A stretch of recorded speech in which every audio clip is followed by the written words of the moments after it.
Welcome back to Annie Recapped. Today we will cover the series, So I'm a Spider, So What? Hope you enjoy the video.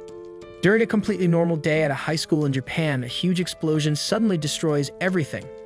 One of the girls who was there at the time wakes up in a dark cave and finds she is no longer a high school girl, but a small spider called Komoko. She quickly realizes she has been reincarnated into another world. At first, she refuses to accept she has become a spider, but concludes she has to learn to live with it. In an effort to escape the spider nest, she is confronted with a gigantic spider, her own mother. However, when she sees the mother is eating her children, Komoko runs away from her at full speed. While thinking of ways she can get more information about her surroundings, she hears a voice telling her she has 100 skill points she can use to gain the appraisal skill. Komoko is confused at first, but quickly gets fired up and takes that skill, expecting it to be as overpowered as it is in Isekai light novels. She turns out to be completely wrong, since the skill is level 1 and only gives her obvious and useless information about the objects around her. Exclaiming she was a gamer in her past life, she gets fired up again and decides to try earning more experience points. While wondering what she can eat, she realizes she is surrounded with monsters far stronger than her. While she is panicking, she realizes she can produce webbing like a regular spider and makes a home out of it. Since she didn't go out much while she was a human, she is fine with being alone. Feeling like she might collapse from hunger after working so hard, she desperately eats a spider corpse, since she saw the other spiders doing the same before. Even though the meat is disgusting, she still forces herself to eat it, swearing she will survive. She suddenly hears a voice again that tells her eating one of her spider siblings gave her the title Kin Eater.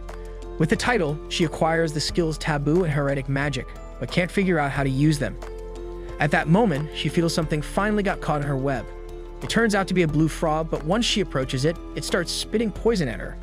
Komoko gets burned by some of it, which hurts but also grants her the acid resistance skill. Getting angry, she decides to eat the frog and she starts fighting it. Dodging the frog's attacks, she manages to jump on it and kill it with her poisonous fangs. While she celebrates her victory, somewhere else, a luxurious banquet is being held for students who have been accepted to the Royal Academy. Among them are Schlaine, the country's blue-haired prince, and Carnatia, the red-haired girl, who is a duke's daughter. Soon a blonde elf girl called Philomos and Schlaine's turquoise-haired younger sister called Sue join them. Philomos introduces Schlaine and Carnatia to a white-haired girl called Yuri and a boy called Hugo. Schlaine and Carnatia reveal themselves to actually be Shunsuke and Kaneda, high school students from Japan who have been reincarnated to this world. In the same way, Yuri and Hugo are actually Yuga and Natsume. Strangely, Kaneda, who was originally a boy, was reborn as a girl, while Mirai, another one of the students, was reborn as Fi, an earth dragon cub. Philomos, whose real identity is their homeroom teacher called Oka, has so far gathered 11 students who have been reincarnated. In the cave, Komoko forces herself to eat the frog's disgusting meat in order to survive and raises her acid resistance to level 2. She remembers how the girls in her class used to bully her back when she was a human. The next day, at the Royal Academy, Shunsuke talks to Natsume. They are both princes, but Natsume is first in line to inherit the throne, while Shunsuke is only fourth. When Shunsuke says he wants to become strong like his older brother Julius, who is the hero of this world, Natsume tells him he shares his dream of becoming strong. After Natsume leaves, Mirai opens up to Shunsuke and tells him she thinks her getting reincarnated as a creature is punishment for bullying someone called Wakaba when she was human. When Oka appears, Mirai asks if she ever found Wakaba, but Oka tells her she still doesn't know where she is. In the cave, Komoko continues catching frogs and eating them, eventually raising her Poison Fang skill to level 2. Suddenly, her skin cracks and she emerges as good as new, without any acid burns from before. The disembodied voice informs her that she has leveled up to small, lesser Terratech level 2 and all her skills have improved. Feeling something was caught in her web again, she is surprised to see it's a human this time. In order to free himself, the human sets Komoko's web on fire and escapes, burning her home to the ground. While he is escaping, he drops a large egg on the ground.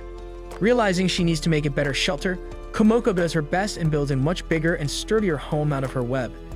Getting hungry again, she decides to treat herself to the egg the human left behind. However, it turns out to be incredibly hard to crack. When her appraisal skill raises to level 2, she uses it on the egg and finds out it's an earth dragon egg. At that moment, a whole party of humans arrives and burns her web to the ground again. Running away from the blazing inferno, Komoko manages to escape, but is frustrated by how weak she is. She remembers how sad and pathetic she was while she was a human and decides to become strong in this life so she can be proud of herself. In order to get more combat experience, she spends the next few days fighting against frogs and lizards, raising her level to 7 in the end. One day, reaching a deep part of the caves, she is attacked by a swarm of bees and desperately runs away. Having managed to escape, she falls asleep, but is soon woken up by strange noises. Suddenly, a powerful snake attacks her, and she decides to test the results of her training against it. Dodging the snake's attacks, she manages to tie its mouth shut with webbing. The snake hits her with her powerful tail, but Kumoko doesn't give up and leaps at it, biting its neck desperately until it dies. Having beaten the snake, Kumoko levels up all the way to level 10. The voice gives her a choice to evolve into a small Pterodactyl or a lesser Pterodactyl. Deciding she wants to stay small, she chooses to become a small Pterodactyl. As soon as she decides, she loses consciousness and wakes up later. Waking up, she doesn't notice anything different about her. However, her level is level 1 again and her stamina is drained. After eating the snake, she realizes she now has to eat a lot more than before to recover her stamina. In search of more prey, she continues exploring the cave. With her newly acquired skill points, she chooses the skill Thread Control, which makes her shoot webs faster, and the skill Detection, which enables her to detect enemies. However, she realizes using Detection gives her an intense headache, so she decides to ignore it. Beating even more monsters, she advances to level 2. Having leveled up her appraisal skill, she can finally see her own stats and realizes her speed is incredibly high, while her other stats are low. Just when she was getting confident, she is suddenly ambushed by a group of knights. Seeing they're all higher than level 20, so she decides to run away as fast as she can. While she is running, she gets distracted by monsters and falls down a cliff. At the Royal Academy, the students gather in the woods for combat training. Yuka acts strangely, saying she can sometimes hear the voice of God, but needs to level up more so she can hear it more often. The students take magic wands and practice water magic by hitting targets. Shunsu, Kaneda, and Natsum all turn out to be very skilled, while Yuka tries the hardest she can to level up, but she can't do it. Suddenly, a strong gust of wind starts blowing and knocks out the student's teacher. A huge earth dragon appears, and Natsum sees this as an opportunity to show off his strength. However, his fire spells don't work against the dragon, and it easily knocks Natsum out. Thinking of his brother Julius, Shunsu gets the courage to fight and takes out his sword. Kaneda, Yuka, and Su join him, and the four of them run towards the dragon. Natsum gets up and joins the fight, firing spells recklessly and making the battlefield turns completely chaotic. Suddenly, Mirai appears and bites into the dragon's neck, wounding and distracting it. Shunsu then jumps into the air and cuts the dragon's head off. He ends up taking all the credit, and everyone is impressed by him, which makes Natsum angry and jealous. Mari starts acting strangely, and Shunsu realizes she's gained the Kin Eater title. It turns out the large earth dragon was one of Mirai's parents. In the cave, Kumoko gets attacked by bees in the air and lands on the bottom of the abyss. She sees 3 snakes that start fighting the bees. While she is trying to run away, a huge level 37 earth dragon called Araba appears. It easily defeats both the bees and the snakes. Paralyzed with fear, Kumoko is prepared to die, but Araba turns around and leaves her alone. Activating her stealth skill, she decides to hide the best she can, but is disappointed with herself for running away again. Exploring the caves, she uses her appraise skill to find out she is in the Great Elro Labyrinth's lower floors, which are full of powerful monsters. Sneaking around, she still can't find any prey and her stamina is almost depleted.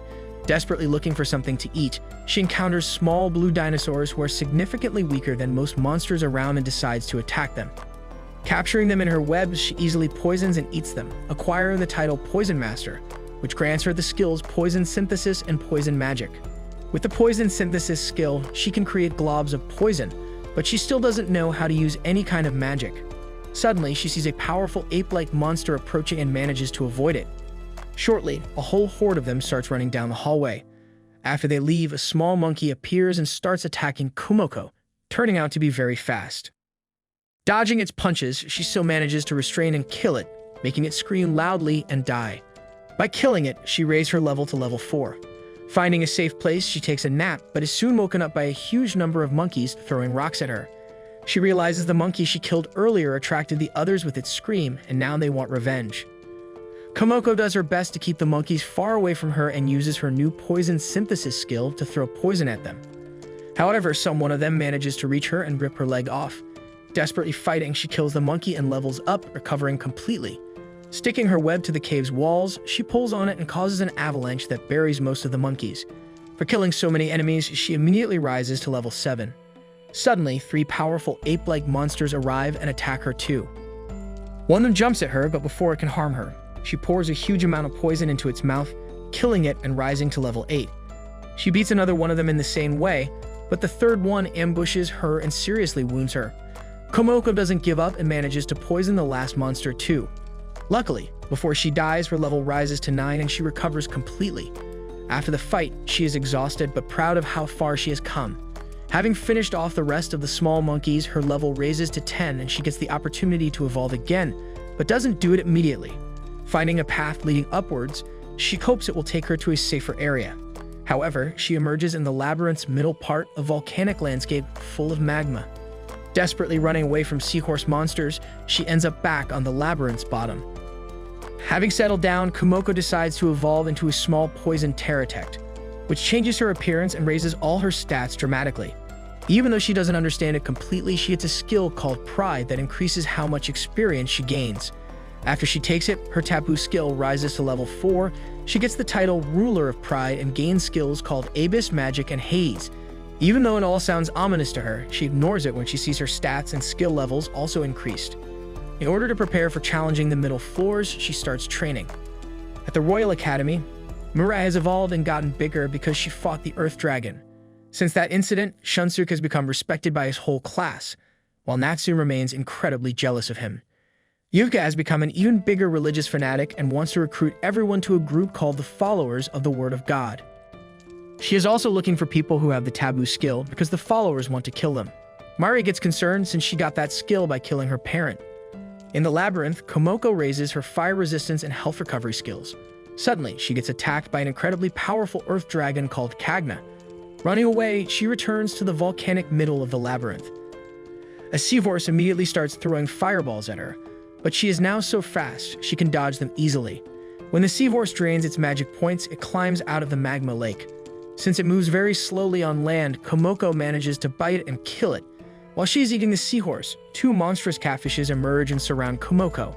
When one of them opens its mouth to swallow her, she shoots poison into it and it dies. When the second one sees this, it runs away. Eating the catfish, Komoko enjoys her first delicious prey. Sometime else, Julius and his party enter the Great Elro Labyrinth, killing powerful monsters on the way. At the middle floor, Komoko wanders around until a powerful eel surprises her. Since Komoko gained the Foresight skill, she can now see a little into the future and predict her enemy's movements. However, she still has a rough time dodging the eel's fast attacks. Using another skill she took called Energy Conferment, she strengthens her webs so they don't catch on fire and uses them to swing around and continue dodging. After a while, the eel finally spends all its magic and climbs onto the solid ground to attack. While it's charging at her, Komoko pours her poison into its mouth and the eel collapses. However, it quickly uses a skill to get its health back. Surprised, Komoko wraps the eel's head in her webbing and starts spitting poison at the eel until it dies for good. Exhausted, Komoko levels up to level 10 and gets her strength back. Once again, she gets an option to evolve, but first she makes a shelter out of the eel. Safe inside her shelter, she decides to evolve into Zo-Eel, a stealthy, combat-oriented spider monster. Having evolved, Komoko gets a sturdy carapace and sights for arms together with a huge increase in stats. Cooking the eel of the magma, she enjoys its delicious meat. After her meal, she decides to acquire a skill called Perseverance, which enables her to survive with 1 health point as long as she has magic points available. However, she also gets 2 levels of the taboo skill with it. She notices she has a new skill called Heresy Nullification and remembers the headaches she got from using the detection skill were a heresy effect. She decides to try it out, and upon enabling the detection skill, her head doesn't hurt anymore. Using detection, she finds herself seeing the world as programming code and that experience levels up some other skills. Suddenly, she hears her own voice inside of her head. It turns out she also gained a skill called Parallel Minds, which enables her to have 2 different consciousnesses which can do different tasks at the same time. She decides to make her second consciousness a body brain, which will move her body in a fight while she thinks about strategies. Sometime else, Julius and his comrades relaxed in the camp they set up before. 3 greater pterodactyls ambush them together with a powerful spider called the Nightmare's Vestige, which is Julius' target. Julius manages to kill all 3 of the greater pterodactyls, but the Nightmare easily disperses his magic, moving with incredible speed. Using a spell called Light Field, Julius wounds the monster, but almost kills him too. Suddenly, the Nightmare gets distracted and scared of something, so one of Julius' allies manages to restrain it. Then, Julius fires a holy light beam at it and finally kills it. Somewhere else, the demon lord, who is a black-haired girl, stands looking over her castle's balcony. She made the nightmare's vestige get paralyzed in fear, thinking it got too full of itself. Back in the labyrinth, Komoko gains the title Ruler of Perseverance and unlocks the Curse Evil Eye skill. In order to try it out, she finds an evolved frog and shoots it with the skill, which slowly drains its health until it dies. After the battle, she maxes up her appraisal skill and hears strange static for a moment.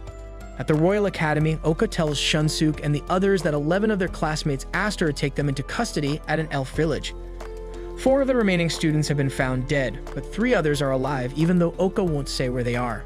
Oka also tells them not to increase their skills too much because it's dangerous, but won't tell them why. Later, the students split into 2 groups and go into the mountains for survival training. Shunsuke ends up in a team with Natsume, Oka, 2 other students, and a teacher. Shunsuke's team sets up a camp and everyone splits up to explore the forest. While he's picking medicinal herbs, Shunsuke gets attacked by Natsume. Because he thinks this world exists so he can rule over it, Natsume wants to get rid of Shunsuke and considers him a nuisance. Checking his skills, Shunsuke sees Natsume has leveled up a lot and acquired lots of powerful skills. Suddenly, Natsume attacks and Shunsuke can just barely block his sword. Natsume reveals that he told his goons to kill the other students and then set it up so it turns out a powerful monster killed them. After that, Natsume will slay the monster and take the credit for avenging his fellow classmates. At that moment, Oka appears and saves Shunsuke with her wind magic. She says she has already defeated Natsume's goons and then beats Natsume too. Touching his head, she somehow lowers his stats and takes away all of his skills, leaving him in despair. In the labyrinth, Komoko maxes out her vision enchantment skill and gains the telescopic vision skill, which enables her to look at objects in the distance. She maxes out her detection skill too, and thinks how nice it would be if she got skill called Wisdom. Suddenly, she hears the voice saying that someone called Senior Administrator D has received her request. Shortly after, Komoko gets a skill called Wisdom and the title Ruler of Wisdom. Komoko is confused and scared, starting to think someone is watching her and controlling everything, while she is just like a character in an actual video game. Somewhere else, a girl approaches Natsume and tells him she's someone who also reincarnated and wants to help him get revenge on Oka. Returning to the students' past in their original world, we see Shunsuke, Canada, and a 3rd boy called Kyuya relaxing in the school grounds. Soon they end up playing soccer with some of their other classmates and they all get along together, even Shunsuke and Natsume. After the game, Shunsuke buys some drinks for Canada and the other boy and bumps into a gloomy black-haired girl called Shuko, who looks at him strangely. Nearby, Mirai bullies Wakaba together with some other girls, but Shunsuke interrupts them and helps Wakaba. Back in the other world, Oka tells everyone Kyuya is well, but she can't tell them where he is. In the labyrinth, Komoko decides to ignore the Administrator D and decides to continue living like everything was normal. Because she wants to use magic, she uses her wisdom skill to learn about how magic works. She finds out she needs to first visualize magic power as a fluid and then transcribe the runes needed to cast the spell. For her first spell, she tries using abyss magic, but it turns out the runes for it are incredibly hard to use and the spell goes out of control. At that moment, her parallel mind's skill levels up, creating a 3rd consciousness. Komoko decides to make a magic brain and orders it to figure out how to use abyss magic. Suddenly, the ground starts shaking and a deep hole forms nearby. Out of it, a wounded fire dragon emerges and starts attacking Komoko. Using all 3 of her brains, Komoko dodges the dragon's attacks and starts attacking it with poison magic and her evil eye, but none of them are effective. While that all is happening, Komoko's parallel mind's skill levels up once again and she gets another brain, but she doesn't have time to put it to use. While fighting against Komoko, the dragon intentionally destroys almost all the rocks, leaving mostly magma. Now Komoko is on the last remaining chunk of rock, faced with the dragon's fire breath. At the academy, Oka reveals to the students that she found out that Wakaba has died. Sometime later, Julius returns from his latest quest and Shunsuke is happy to see him. Since the demons are on the move, his next mission will be going to the Empire to fight them. While they're talking, he reveals the Earth Dragon Cub, who is now Mirai, was brought 15 years ago as an egg from a Terratech nest. Julius tells Shunsuke his goal is making a peaceful world where everyone can be happy together. In the labyrinth, it turns out Komoko getting hit by the dragon's flame was actually an illusion she made while she is actually hiding on the ceiling. Creating a poison bomb, she throws it at the dragon and then attacks him with her rod attack skill, losing her arm in the process. However, the dragon remains alive while Komoko's health points are almost gone. Using the newest brain she awakened as his 2nd magic brain, she combines its efforts with her original magic brain to cast Abyss Magic, Hellgate, successfully. The spell makes an ominous gate appear, which starts sucking all of the magma inside of it and damages the dragon severely. The dragon charges at her and Komoko traps it inside her web before killing it with her Citus. She rises to level 19 instantly and gets the Dragon Slayer title. Somewhere else, a mysterious armored man notices a dragon has died and decides to see what's going on. The man teleports to Komoko and tries talking to her in a strange language, but Komoko can't understand him. Suddenly, a smartphone appears and the man picks it up. After talking to someone in the same strange language, he teleports somewhere else, leaving the smartphone behind. The smartphone starts talking to Komoko in Japanese, and the woman talking introduces herself as DD, can read Kumoko's mind, and has been watching her from afar. She says she is the most evil god in the world and is watching her just for fun. However, she isn't the one who has created this world and says she is just an outsider, before the smartphone disappears completely. At her castle, the Demon King talks to her army commanders, cheerfully announcing that they will go to war against the humans and that the hero Julius will have to die. Sometime later, Shunsuk suddenly gets promoted to hero and gains a hero's skills. Since only one person in the world can have the title hero, Shunsuk realizes Julius has died and cries out in despair. In the labyrinth, Komoko decides not to worry about D and decides to focus on escaping the middle floors of the labyrinth. While thinking about spending her skill points on spatial magic, she sees a simple path towards the upper floors. At the Royal Academy, Shunsuk, his brothers, and the king mourn over Julius' death.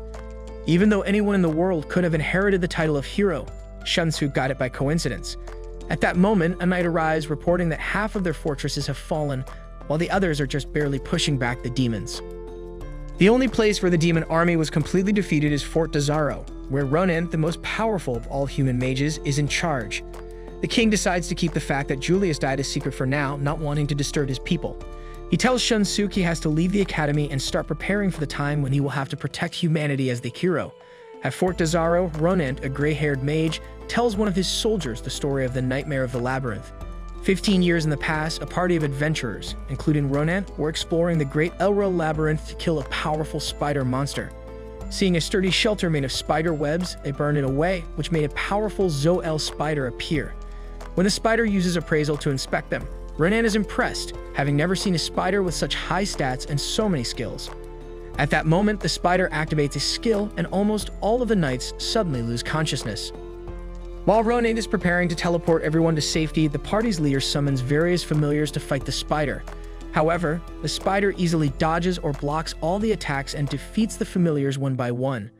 Before he manages to teleport himself and the party's leader away, the spider takes Ronan's arm off with a black magic spear. Finally, the two of them manage to return to their base, but Ronan feels that the rest of their party is dead. Back in the present, Ronan thinks the Nightmare of the Labyrinth might be involved in the ongoing demon attacks too, since a Queen Terratech was summoned at one of the humans' forts. In the labyrinth, Komoko is angry because her house was burnt down again. We realize the Komoko we are following is 15 years in the past, and she was actually the Nightmare of the Labyrinth Ronan fought. She also marked Ronan, and now knows how to get out of the labyrinth. Having leveled up to level 20, Komoko evolves to Eid Sane, a spider monster with extremely high combat and stealth capability. Having evolved, she also maxes out her taboo skill, and suddenly gets a flood of new information. At the Royal Academy a month after Julius' death, Shunsuk practices his magic skills and runs into Mireille. Wanting to help him in the future, Mireille makes a pact with him, so he can summon her when he's in trouble. After forming the pact, she glows with a bright light and reverts back into an egg, which is preparing to evolve. In the labyrinth, Komoko has received a huge amount of information about the origin of this world, something almost nobody. She knows that, if nothing changes, the end of the world will come, so she decides to save the world. In order to get stronger, she decides to defeat Araba the Earth Dragon. At the Royal Academy, Hirance, a blonde man who is the only survivor from Julius' party, finally returns to the royal castle. He apologizes to Shunsuk for letting Julius die and hands him a phoenix's feather. He tells Shunsuk Julius gave it to him and its magical properties are the only reason he didn't die. After Julius defeated the enemy commander and asked the demon army to surrender, a mysterious girl in white calmly approached his party. Hirance remembers her making a hand gesture and nothing else after she did that. When he woke up, he found everyone except him has disappeared. Later, he realized the girl turned them all to dust with a rod attack. The only thing that was left of Julius was his Terrasec silk scarf. Shunsuk knows he will never be a hero as great as Julius, but he promises he will inherit his dream of achieving peace on Earth. In the labyrinth, Komoko defeats lots of weaker monsters to get ready for her fight against Araba. She realizes that using her annihilating evil eye damages her, so she decides to use it only as a last resort. With time, she leveled up shadow magic and acquired black magic, which is very destructive. She spends the rest of her skill points on a skill called Sloth, thinking it will help against Araba.